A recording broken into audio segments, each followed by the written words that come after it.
you say that this movie is the slickest, most visually appealing, and therefore most insidious packaging of feminist cliches and trans grooming that you have ever seen.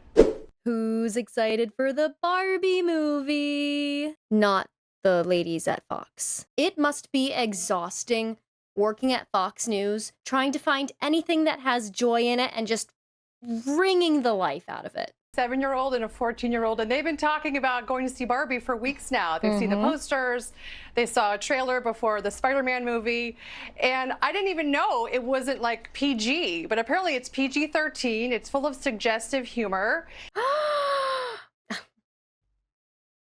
Why are you mad? And I found out last week, they somehow didn't let anyone know this with the marketing campaign, that one of Barbie's main 3 sidekicks is, surprise, surprise, a man. I mean, is nothing sacred? There aren't a lot of movies that appeal to little girls, and this was one of them, but now it's off the list. And I don't really know what they were thinking. They just gave Barbie the Bud Light treatment, which probably looks pretty stupid in retrospect. God, she's trying so hard. So are you, I don't understand. You're feminist now, and you're upset that there's a main male character because this movie is for little girls. But then also you're anti-trans, but then also you're anti-feminist, all within the span of just a few sentences. Someone help me understand, because I don't. The preview, we see the one character come out and she's holding the high heel and she's holding the Birkenstock, and she says, you have to make a choice. You can live in this pink utopia or you have to go to the real world.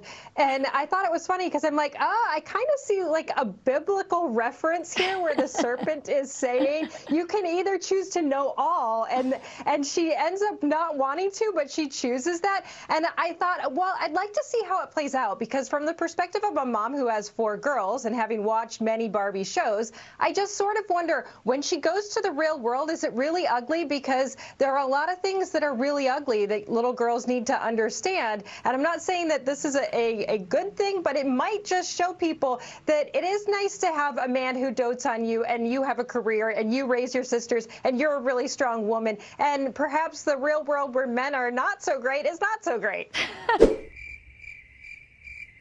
What did you just say?